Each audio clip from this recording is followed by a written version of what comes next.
Pablo Gil, jefe de estrategia de XTB, buenos días. Hola, ¿qué tal? Buenos días, ¿cómo estás? Bueno, ¿qué fotografía nos puedes trazar en esta jornada en la que parecía que la caída va a ser muchísimo mayor que lo que estamos teniendo al final en esta primera hora? Bueno, yo creo que estamos todos muy pendientes, ¿no?, de lo que pueda ocurrir, y yo creo que hay dos fuerzas que impulsan a ser cauto. Una es muy complicada de cuantificar, ¿no?, y es cómo va a acabar este conflicto que está iniciando Rusia y que, como veis, pues bueno, va dando pasos.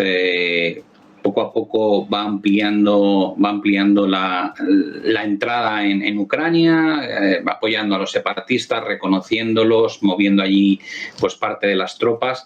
La respuesta, yo creo, internacional, originalmente, tal y como se ha planteado, va a ser más sanciones económicas que otra cosa, pero aquí el riesgo es que se vaya de las manos la situación, ¿no?, que finalmente haya un conflicto bélico como tal, y a partir de ahí ver qué posturas toman pues tanto la OTAN como Estados Unidos, y por el lado de Rusia también muy importante qué apoyo no pueda recibir de China. Ya sabemos que ambos mandatarios mantienen muy buenas relaciones, no ahora, sino desde hace ya muchos años, y por tanto ya han hecho críticas conjuntas, ¿no? Igual que Putin dice que reconoce que no hay independencia en Taiwán o en Hong Kong, apoyando un poco el mismo lenguaje que utiliza Xi Jinping. Xi Jinping dice que la OTAN no debería extenderse por Centro Europa y, por supuesto, no debería incluir a Ucrania. Por tanto, hay como dos grandes bloques, ¿no? Y el papel que tome cada uno de ellos y cómo de intensa sea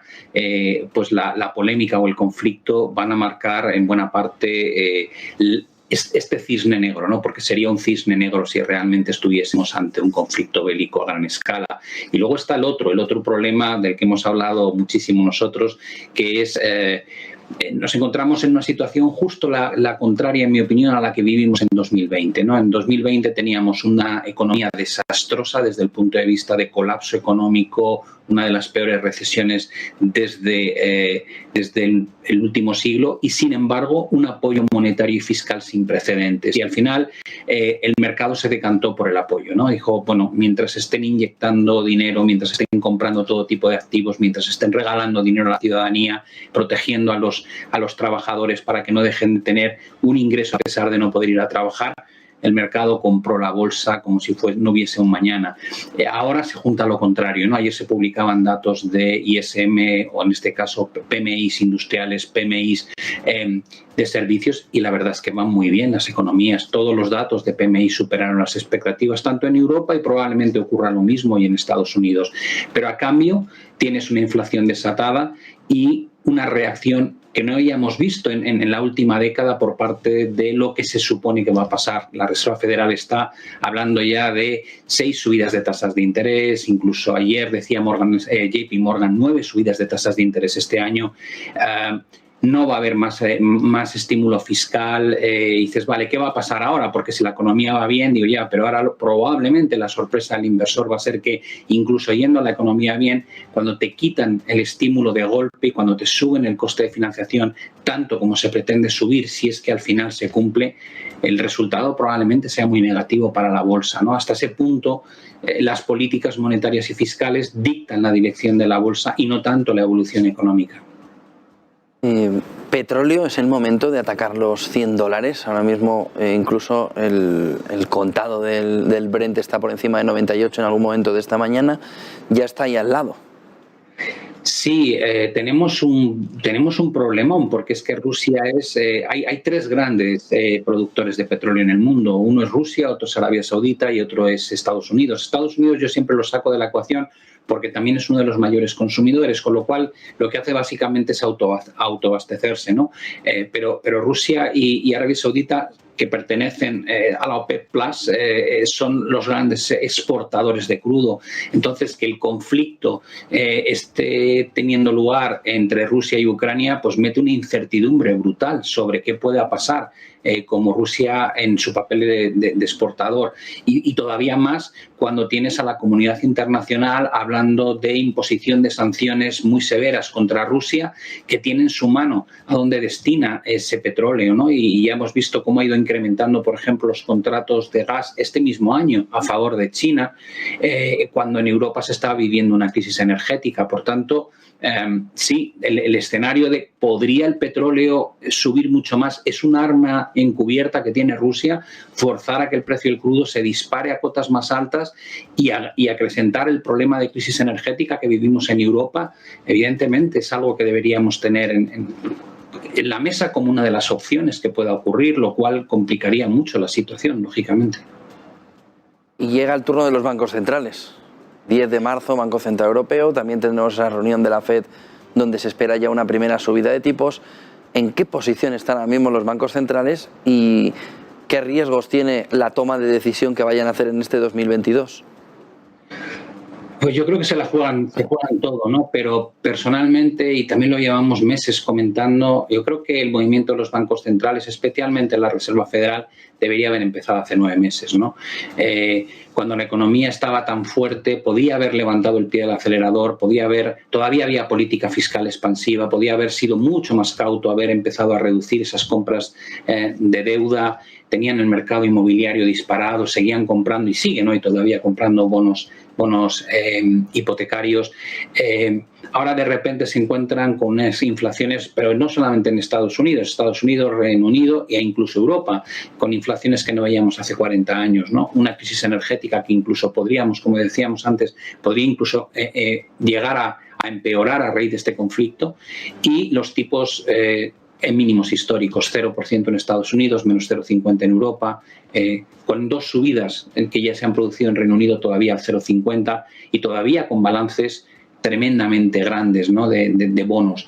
Y dices, bueno, ¿qué tienen que hacer? Evidentemente, como la economía sigue fuerte, tienen que dar un volantazo. Y ese volantazo lo estamos viendo en las declaraciones de todos los miembros de la Reserva Federal, ¿no? Evans, que es uno de los más dovish o blandos, diciendo que hay que dar un cambio drástico a la política monetaria. Que lo diga alguien dovish te da una idea de cómo piensan ahora en este momento.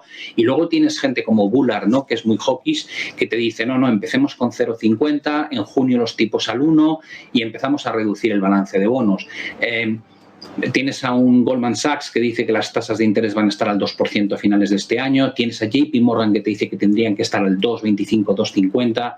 Tienes la regla de Taylor que te dicen que las tasas de interés deberían de estar al 7%. Tú fíjate la diferencia. Da igual el enfoque que plantees respecto a lo que tenemos.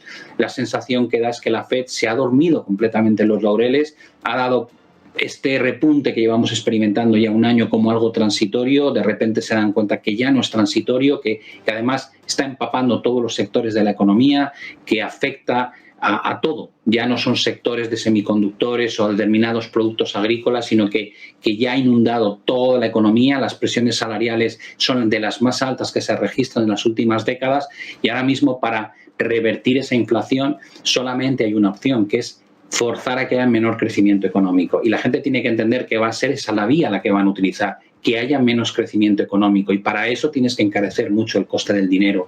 Y además eso va a provocar una brecha aún más grande a nivel social, porque que el coste del dinero sea mucho más caro afecta más a la clase media y baja que no a la clase alta.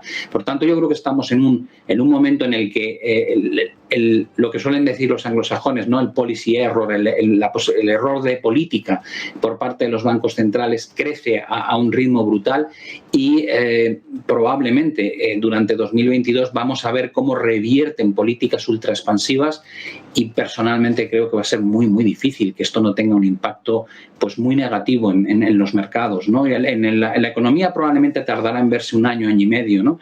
Pero fíjate la curva de tipos, ¿no? Cómo se está desacelerando, te está dando una idea de potencial inversión para finales de este año, y ya sabemos que cuando se invierte la curva, pues con un año de antelación te suele estar pronosticando recesiones económicas. ¿Y la duda está en la demanda interna, en esa decisión de los bancos centrales, en una reducción todavía mayor de la renta disponible que reduzca o afecte, impacte a los beneficios empresariales? Pablo.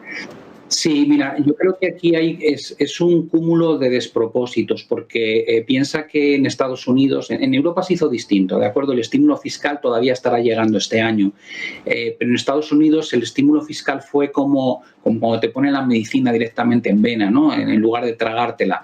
Mandaron cheques a la ciudadanía directamente a su casa, ¿no? Y tenías ahí un flujo de dinero tremendo que, como bien dices, generaba una demanda agregada mucho mayor, una demanda interna, una capacidad de consumo brutal. A eso había que juntar el hecho de que no se podía gastar en servicios, que es uno de los componentes más potentes de la economía, pero como estaba la economía cerrada, al final la gente compraba artículos, ¿no? Compraba bienes. Y de repente dices, bueno, en lugar de haber aprovechado ese momento, ¿no? Para haber retirado otras medidas, juntas a ese momento tipos de interés históricamente bajos. Ahora, ¿qué pasa? Dices, ¿cómo frenas el consumo? ¿Cómo frenas la inversión? ¿Cómo reduces esa demanda para que haya menos presiones inflacionistas? Y dices, bueno, si hubiesen cumplido con el mandato de la MMT, cuando se crea el concepto de la MMT o teoría monetaria moderna, lo que te dicen es, si hay presiones inflacionistas, se suben los impuestos para reducir el consumo y de esa manera revertir las presiones inflacionistas hacia unas cotas que sean razonables. Pero claro, sobre el papel es muy bonito, pero dile tú a Biden que ahora se ponga a subir impuestos, cuando realmente lo único que ha planteado es subir impuestos a los ricos. Pero los ricos no van a dejar de consumir porque tengan que pagar un 5, un 6, un 10% más de impuestos, porque tienen una capacidad económica que no depende del nivel impositivo.